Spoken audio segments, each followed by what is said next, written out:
We all hop into elevators pretty much every day, right?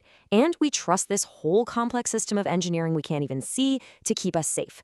But have you ever stopped to wonder, what happens if things go wrong? Like really wrong? Today, we're diving deep into the one device that acts as the absolute final line of defense. Seriously, think about it. What if the brakes just fail? Or the car just travels a little too far down? What is the one thing that stops a potential disaster in its tracks? Well, engineers have spent more than a century getting the answer just right. And that answer is something called a buffer. It's this powerful piece of hardware sitting way down at the bottom of the elevator pit, and it has one single crucial job: to bring that elevator to a controlled, safe stop. It does this by absorbing an absolutely incredible amount of energy. It's the true unsung hero of getting us up and down buildings. Okay, so to really get how a buffer works, we've got to talk a little bit about the physics involved. Because stopping a multi-ton elevator car isn't about brute force. No, it's a really complex problem of managing energy. The specific kind of energy we're dealing with here is called kinetic energy. It's just the energy of motion. And the formula is pretty simple. The heavier the elevator is and the faster it's moving, the more kinetic energy it has. The buffer's entire purpose is to take all of that energy and make it disappear safely. And this is the math that governs everything. Now, the most important part of this whole equation is that v squared, the velocity squared. This is absolutely critical. It means if you double an elevator's speed, you don't just double the impact energy, you quadruple it. That exponential jump is exactly why high-speed elevators need such incredibly sophisticated safety systems. And take a look at this. This chart really puts it all into perspective. The bar on the left, that's the elevator's static weight. It's what the cables deal with day in and day out. But that huge bar on the right, that's the dynamic impact force. That's the massive amount of energy the buffer has to absorb in an emergency. As you can see, it's just worlds apart. So we've got this huge energy problem. How do engineers actually solve it? Well, there are two main ways they go about it. Two different technologies, each designed for a different kind of job. Let's see how they stack up. All right, so on one side, you have spring buffers. These are the simpler solution, and they're great for lower speed elevators.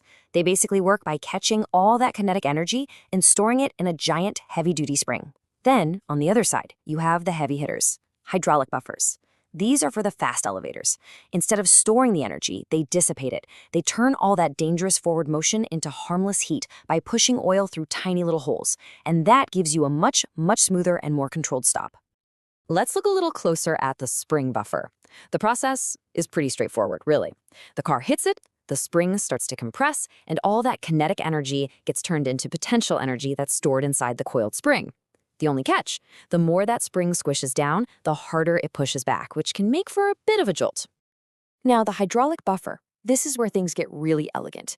When the car hits it, a piston plunges into a cylinder full of oil.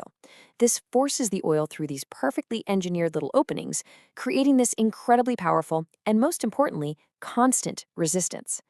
All that kinetic energy gets converted into heat inside the oil, giving passengers a smooth, controlled deceleration. It's just so much safer at high speeds. Okay, so we've seen the tech, but having the right parts is only half the battle, right? Applying that technology with expert-level precision is what really makes the difference. So let's take a look at how a specialist firm like Novin Puya Elevator handles a task this critical. Look, there are international standards for all this stuff, like EN 8120. They set the baseline, the absolute minimum for safety. But for the leading engineering firms, those standards aren't the finish line, not even close. They're just the starting point. And this is what going that extra mile actually looks like. It starts with advanced dynamic analysis. We're talking using sophisticated software to simulate the impact and predict the exact forces involved. Then, with that data, they select the absolute best buffer for the job from world-class brands. And finally, and this part is so often overlooked, they provide expert consultation to make sure the building's foundation can handle those insane dynamic forces we saw in that chart earlier. This quote from the team at Novin Puya Elevator really just says it all. It's not about just checking a box or meeting a code. It's a deep commitment to the highest level of quality and precision, all the way from the first drawing to the long-term maintenance plan. So, after all that, what's the big takeaway? What should we remember? Well, it all boils down to this. Real safety is an act of incredible, painstaking precision. An elevator buffer isn't just some chunk of metal you bolt to the floor. It is the final piece of an entire interconnected safety system. For it to actually work when you need it most, the laws of physics, the specific technology inside the buffer, and the structural engineering of the building, they all have to be in perfect harmony. When they are, you get a system that can handle the absolute worst-case scenario. And that kind of leaves us with one last thing to think about. We ride in these things all the time, and their safety is so reliable that it's completely invisible to us. But maybe the next time you step inside an elevator, you'll take a second to think about the incredible hidden engineering sitting at the very bottom of that shaft, just waiting, ready to do its job. The safety might be invisible, but after today, the engineering behind it no longer is.